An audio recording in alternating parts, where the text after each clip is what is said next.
Hello and welcome to Crowgazer Paranormal. My name is Melissa and we're going to be talking about Trans-Allegheny Lunatic Asylum. And oh my goodness, you guys, it took me a while to get this done. But here we go. Let's get this done, you guys. Tucked away in the Appalachian Mountains, the small town of Western looming over the small community in the Lee Hammoth building. Spanning nearly 1,000 feet in length on a 600-acre lot in Trans-Allegheny Lunatic Asylum is the testimony of mental health reformer. At least it was at the time. Peering into the undaring hallway with the lens of modern medicine, the asylum is no less brutal than the institute, and predate where the mental ill were chained to the walls, little known, clothes to cover them. When the asylum opened in 1864, the Civil War was at its height. The battlefield cutting-edge medicine was a bottle of alcohol, a wooden spoon, a rusty hacksaw. Can you imagine mental health being treated with that same amount of grace? No, I cannot imagine that, because that would be absolutely crazy. What remains after the patients have checked out of the halls are left to decay. You have once the most haunted place in West Virginia.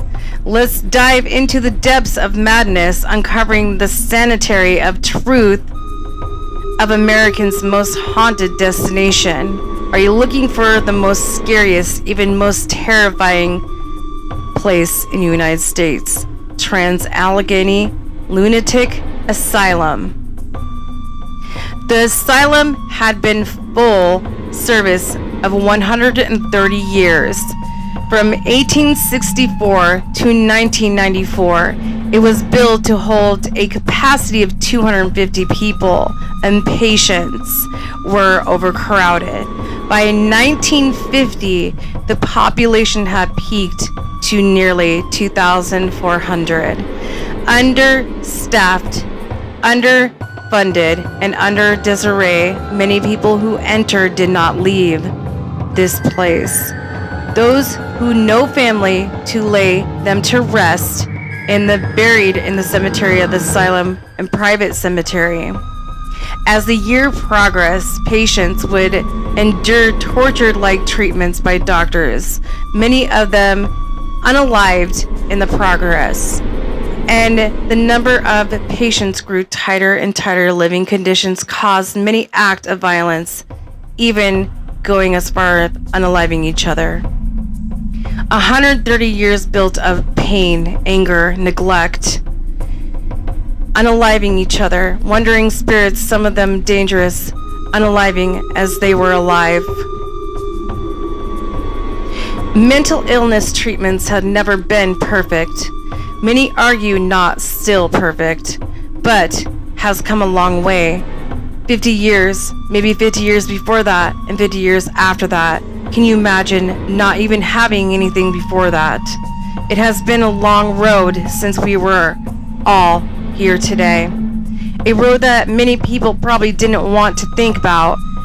It was not easy to navigate, stretching the imagination.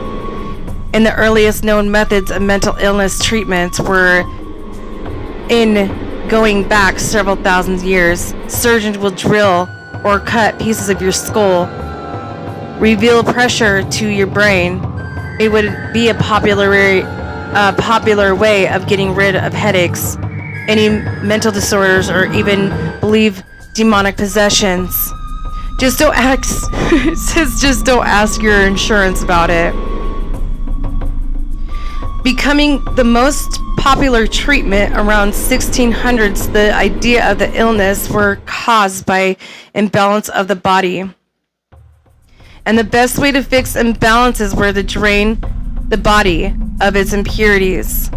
However, the instructions of the asylums that were becoming the ideal method of dealing with the mental illness around this time, a place where people with mental illness could be housed and receiving treatment.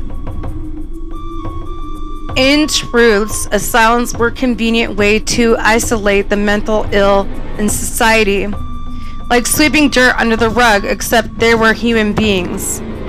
As in treatment, they were chained up, unclothed, and treated like animals. If it hadn't been Dorothy Dixon Reformative Act, we might have been the sort of mental health care we do today. Dorothy Dix was a revolutionary reformer for the mental health of mid-1800s. She traveled the country documenting poor treatments and conditions of the asylum. Within findings, she was able to new legislation passing to improve conditions and care of mental institutions. Because of her efforts, the United States created several of the first institutions and placed the actual care of the treatments of mental illness. Among these was 1849 Trenton State Hospital, which the United States today. It was also the first use Thomas Kinkerbird designs mental institute's Kinkerbird plan. These were massive constructions, main building to producing linear wing of either side of bat wings. These parts were designed to allow ample air calculations and sunlight, and patients at the institutes were built to be self-sufficient, built-in water reserve and land farming. Trans-Allegheny Lunatic just so happened to be Kinkebird's Plan Institute. Construction and the Civil War. Construction began in the asylum in 1858, and it could have been happened in the worst time ever. All construction halted in 1861. With the state in the Civil War Union, soldiers occupied the particularly built asylum, set up Camp Tyler there.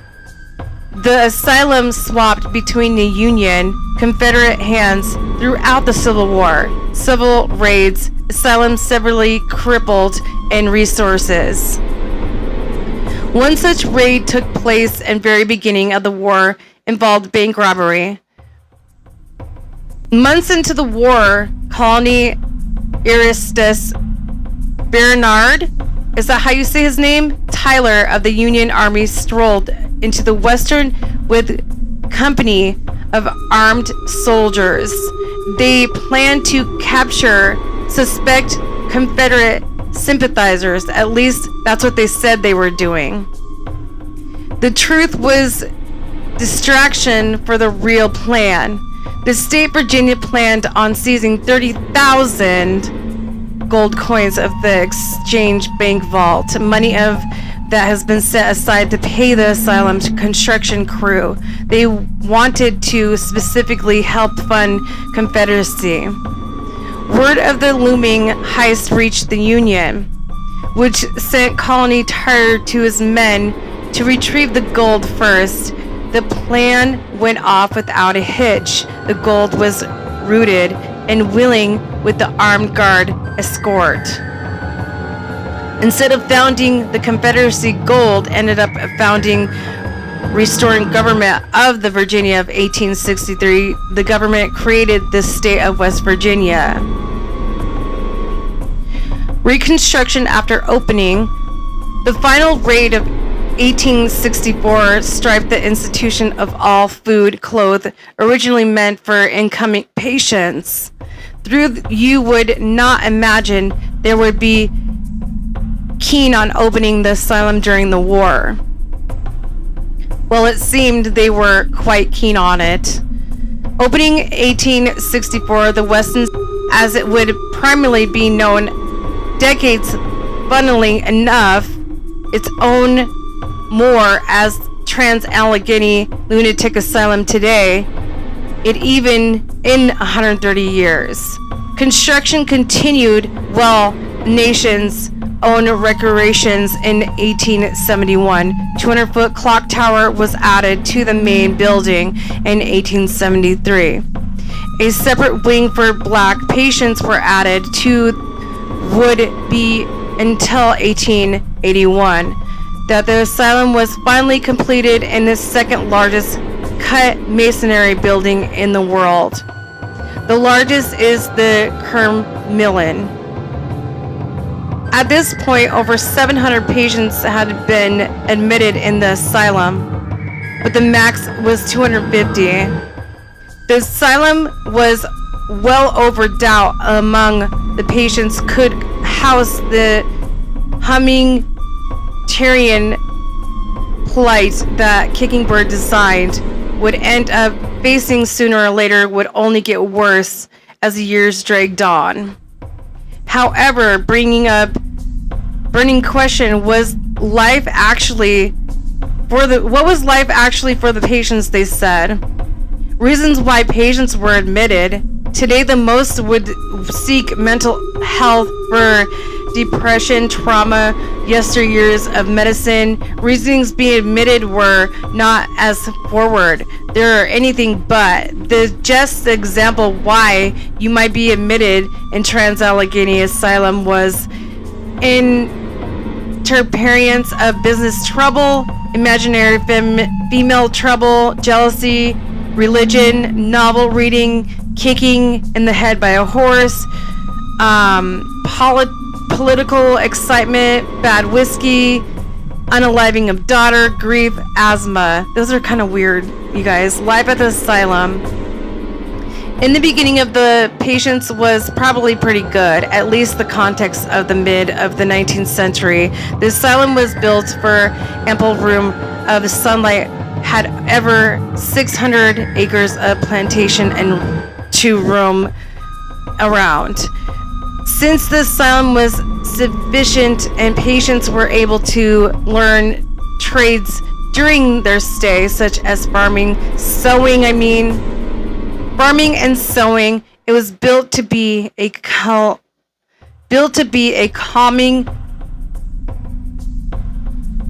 existence for 250 patients housing there. The Kickingbird dream, at least. The asylum filled up by 1881, and 700 patients resided by 1938.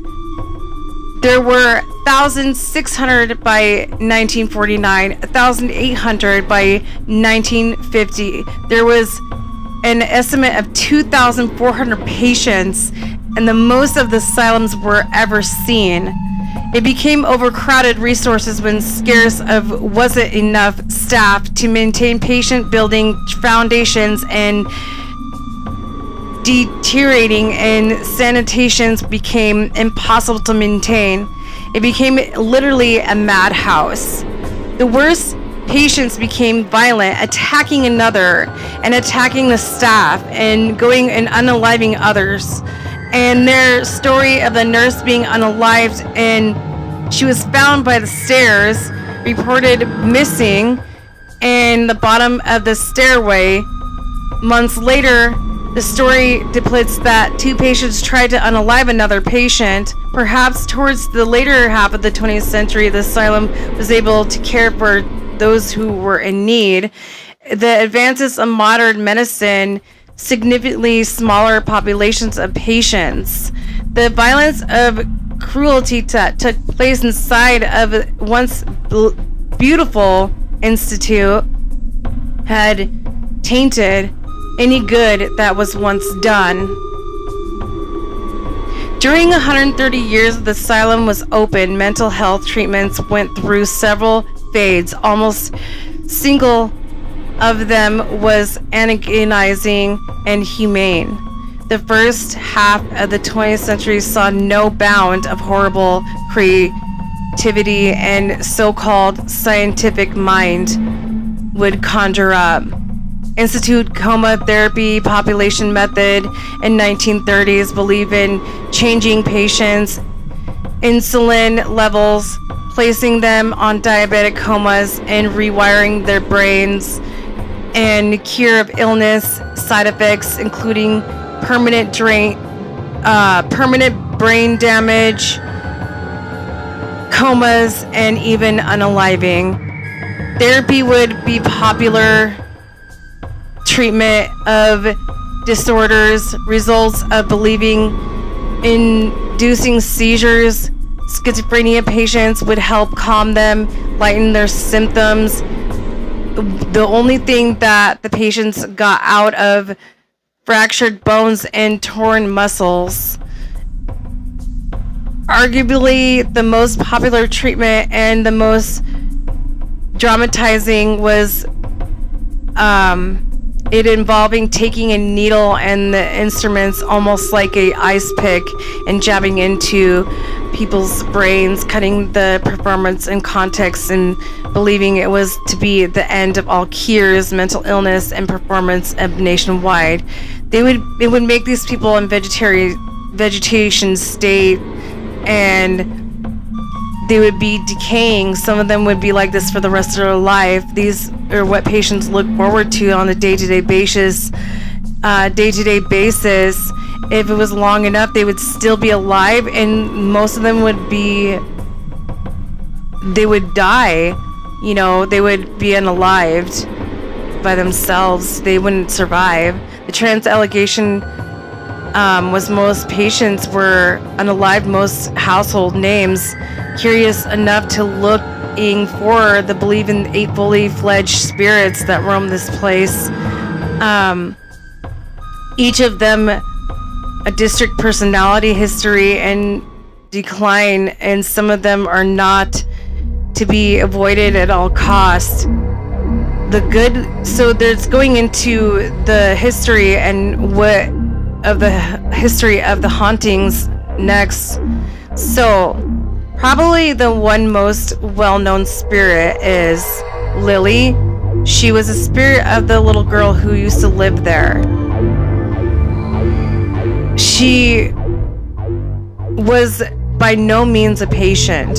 Her history was different from the others. The story goes, Lily was born inside the asylum. Her mother was admitted after the Civil War. Unaware she was a patient there and pregnant with Lily. The Civil War times, the mother would end up unaliving at childbirth, leaving the nurses to take care of Lily. However, Lily's life ended up being short. At the age of 9, Lily contracted pneumonia and passed away, never to know what life was like outside the asylum. Those who go visit her room leave toys with no known people have seen and sworn even toys move by themselves. There is a story of a touring at the asylum which group people began having a conversation with the little girl. The little girl seemed lost, so a woman was trying to convince her to join the group. Yet when she turned to see a moment later, the girl was gone. There is another spirit, that Elizabeth, who is known to roam the hallways of the asylum. Not much known about her. Then she was a nurse, perhaps even unaliving. She's still taking care of her patients.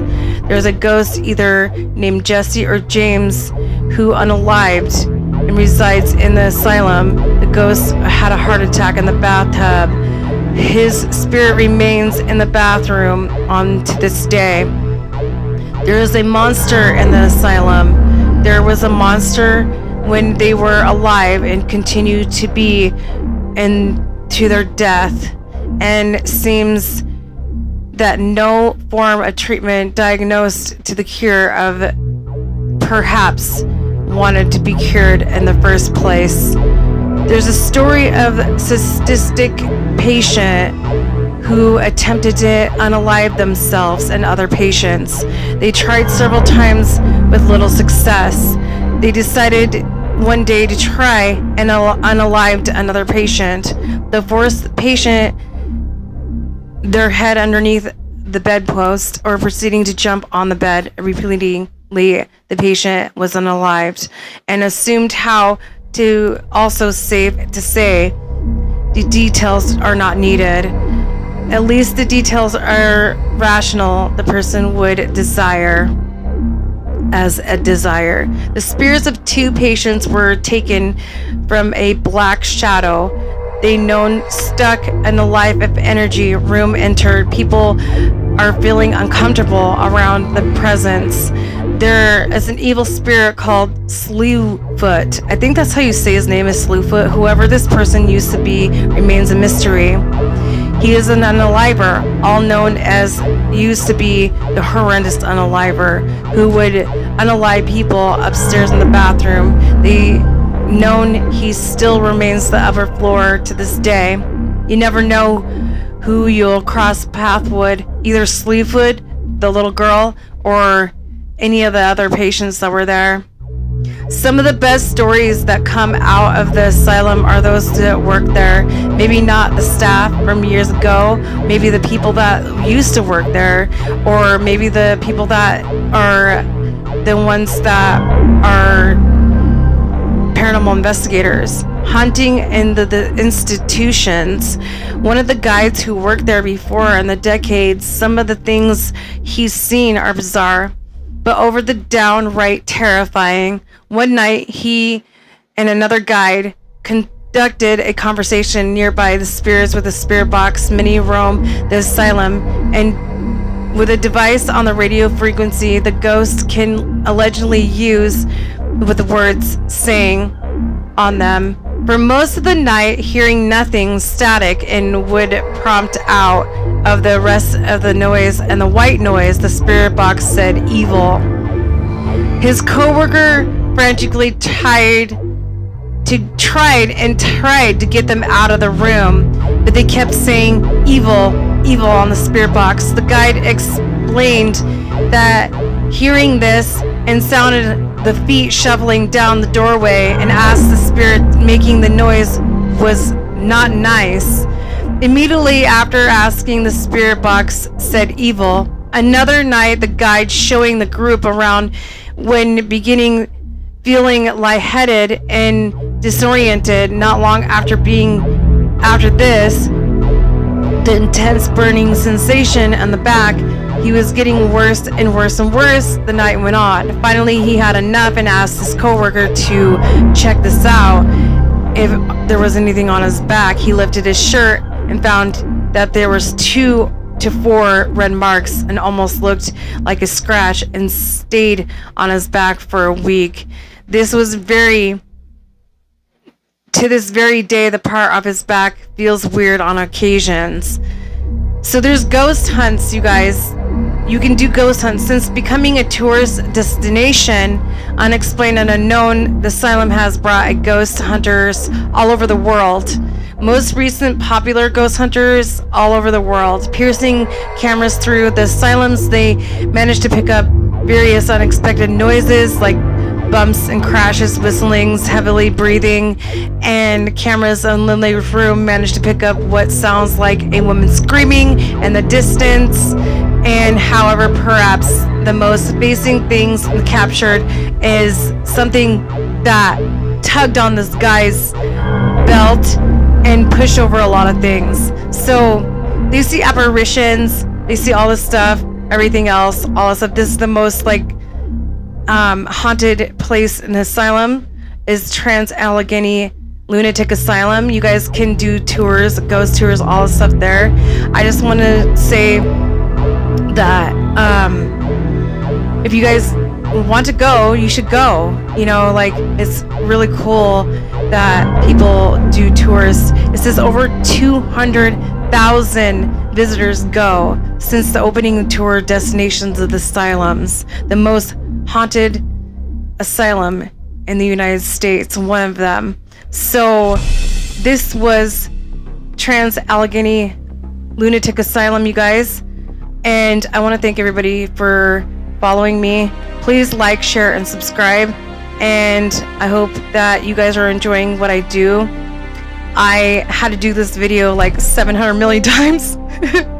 I'm not even joking. First, I couldn't get my podcast stuff to work. Now I got it to work. Then I didn't have the video working, and then the video wouldn't work, and then my light went out, and then my camera went out, and then my microphone went out, and then I couldn't get it to here, and then it was going the whole time. You guys, I want to thank all of you for watching me. I want to thank all of you for joining me. Please like, share, subscribe. Please come over from my TikTok, all my community members that are here. I love all of you guys. Thank you for joining me, and I will see you next time. I want to thank everyone for just being with me all the time. I do go live, you guys, and I will be going live here one of these days, and I'll be seeing you live here over on YouTube one of these days. So watch out for that, and I'm going to be taking you on live locations soon over on TikTok, and I want you guys to follow me on all platforms, so make sure you're liking, subscribing, following, doing all that stuff. I want to thank everyone for listening to my podcast. This is Crow Gazer Paranormal, and I love all and one and each of you. Thank you for listening to me, and have a great rest of your day. Thank you. I love you guys. Bye.